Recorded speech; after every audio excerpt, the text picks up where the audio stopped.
de M. Bussi en saluant la présence de M. Miguel Oviedo González, consul général du Venezuela, qui nous fait la sympathie de sa présence. Donc je vais commencer très rapidement en faisant juste un petit signe pour que le PowerPoint tourne. Anaïs, c'est ça? Merci. Donc pour une base de données des traités... Alors je vais essayer de parler dans le micro, excuse-moi. Oui, c'est bon, vous pouvez lancer. Normalement c'est quelque chose d'automatique.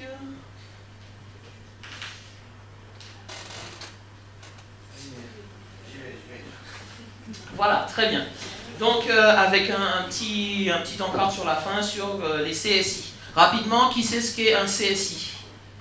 Non, vous ne connaissez pas forcément le réseau. S'il vous plaît. Donc très rapidement, je suis Laurent Cypria, consultant, dirigeant du cabinet Signature. Alors c'est allé trop vite, malheureusement, mais c'est pas grave. Donc état des lieux, où trouver les traités? Donc effectivement, le docteur Charles Alfred a parlé de traités qui organisent la coopération entre les États, le multilatéralisme, le bilatéralisme, c'est-à-dire multilatéralisme quand il s'agit de plusieurs pays, bilatéralisme quand il s'agit de 2 pays entre eux. Et en fait, la question se pose de où trouver les traités qui nous concernent. Il y aura deux éléments par rapport à ça. Il y a effectivement ce que nous, Martinique, pays, région, bon, chacun voit comme il veut, mais avons signé, c'est-à-dire des accords qui nous permettent d'échanger avec nos voisins et les voisins eux-mêmes dans ce qu'ils ont organisé entre eux. Donc, s'il vous plaît, suivante. Donc, par rapport à la demande de la présidente, on va parler de la Caraïbe bien sûr, mais on va surtout commencer par la France. Excellent système diplomatique, hein, c'est pas de la langue de bois, surtout au niveau numérique. Depuis 2008, ils ont fait une forte concaténation de tous les traités, de tous les documents officiels de France qui existent, hein, même à l'époque monarchique. Et ils ont d'excellents outils et ils ont tout rassemblé dans ce qui s'appelle la bibliothèque diplomatique numérique, qui est en fait en lien avec les archives nationales de France. Vous allez trouver énormément de traités, vous allez surtout trouver beaucoup de documents très très intéressants, documents originaux. Et cette bibliothèque a une particularité tout à fait exceptionnelle, c'est qu'elle dispose d'un dispositif qui s'appelle le PACT. P-A-C-T-E, tout en majuscule, qui malheureusement, quand j'ai actualisé mes recherches, n'est plus accessible au public. En tout cas, par rapport à sans autorisation spécifique, il faut demander une autorisation spécifique. Et le PACT est un réseau qui permet de connaître à tout moment, en temps réel, les engagements de la France au niveau international, avec les différents pays. C'est un dispositif qui a été notamment très utile au professeur Edouard dans la rédaction de sa thèse sur la coopération et la diplomatie économique des départements français d'Amérique. Je parle vite, vous m'excuserez. Slide suivante. Donc en ce qui concerne la Caraïbe multilatérale, ben, effectivement vous avez les informations de 4 exemples, hein. J'aurais pu vous en donner d'autres, comme par exemple l'ALBA bien sûr, mais aussi le Commonwealth, qui est en fait par essence chez nos voisins, je dirais, indépendants ou plus ou moins indépendants de la Caraïbe, un organisme de référence dans leur système de schématisation de pensée, conception du monde, mais aussi dans le domaine politique, économique et dans les relations qu'ils entretiennent. Donc là, peut-être revenir un petit peu plus avant, je vais pas être long là-dessus. Vous avez quelques exemples ici de documents qui sont tout à fait accessibles. Souvent, quand on pense à des traités, on pense à quelque chose de figé, une fois rédigé, absolument inscrit dans le marbre, qui n'évolue jamais. Rien n'est moins vrai. Donc, pour ce qui concerne l'Ex-Base, par exemple, les traités de la Caraïbe sont disponibles, bien entendu, et même ceux qui concernent l'adhésion de la Martinique à différents organismes dont je parlerai à la fin, sont tout simplement des délibérations qui ont été signées, des actes juridiques qui ont été signés par nos dirigeants politiques les plus actifs. On peut passer à la suivante. Concernant le bilatéralisme, donc j'ai vraiment essayé de tout cœur de faire une slide sur toutes les conventions bilatérales qui existent entre nos voisins. Bon, j'ai besoin de dormir aussi, donc ça, c'était pas possible. Je fais donc un focus sur les TBI. Qui sait dans la salle ce qu'est un TBI? Bien, bien, bien, bien. Donc traité bilatéral d'investissement, qui sont un dispositif qui est encadré, on va dire plutôt, qui est standardisé entre guillemets par l'UNCTAD, donc qui est la sous-commission de l'ONU spécialisée dans tout ce qui est le commerce, le développement de manière générale.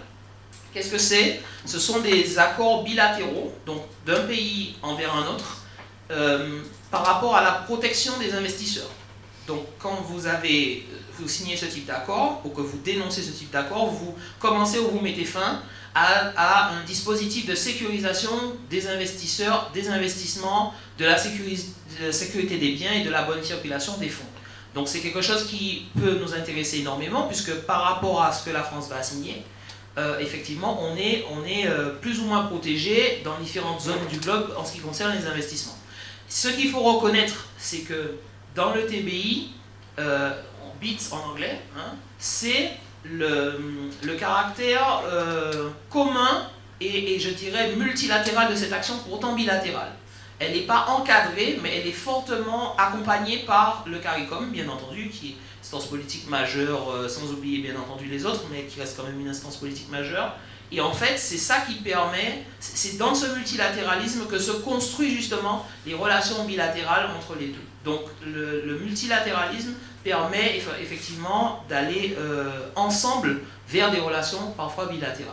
Il y a d'autres sujets, hein, évidemment, des traités politiques, des documents politiques qui, eux, sont accessibles au secrétariat des premiers ministres et des ministres des Affaires étrangères dans les différents pays en question. Vous devez faire une demande, mais ce n'est pas quelque chose que vous allez trouver facilement, sauf s'il y a un portail qui m'aurait échappé, mais j'en doute, comme ça, accessible directement sur Internet. C'est pareil pour la France, malheureusement.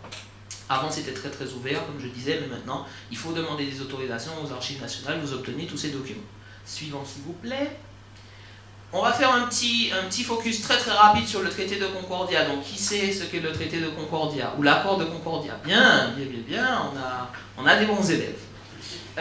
Donc, l'accord de Concordia, on ne peut pas parler d'un traité, donc ça a été signé en 1648 par des officiers du roi, hein, pas par le roi lui-même, concernant la séparation de l'île de Saint-Martin. S'il y a une frontière, entre guillemets, même si on ne peut pas parler de frontière, mais plutôt de passage piéton, hein, entre Saint-Martin et la partie française, la partie hollandaise, c'est à cause de ça. Ce que je veux mettre en exergue ici, c'est que parfois quand vous allez rechercher des documents qui concernent la Caraïbe, vous n'allez pas les trouver dans la Caraïbe en question. Vous allez les trouver à l'ONU, donc à New York, Washington, Suisse, bien sûr, Genève, mais vous allez aussi les retrouver par rapport à des relations, je dirais, colonialistes anciennes. D'accord? Aujourd'hui, il y a des organisations qui rencontrent des difficultés, mais qui restent quand même des organisations multilatérales puissantes et logiques, je pense, bien sûr, comme je l'ai cité auparavant, au Commonwealth et à l'ALPA. Donc moi, je prends la peine, et j'espère que ça peut vous intéresser à tous, de mettre mes sources. Donc vous avez tous les documents, tous les liens sur Internet qui vous permettent de recouper les informations qui peuvent être utiles aux juristes, aux non-juristes et aux curieux. Donc très rapidement, les CSI, donc Coalition of Services and Industries. Un espace méconnu, alors c'est pas celui-là bien sûr, c'est celui qui va apparaître. Donc les CSI, c'est un espace qu'on va essayer de l'organiser dans le domaine du CARICOM, hein, évidemment, à l'exception d'Haïti. Alors quand je dis à l'exception d'Haïti, c'est peut-être que celui d'Haïti n'est pas actif, mais normalement il devrait y en avoir un. Qu'est-ce que c'est que les CSI? Slide suivante.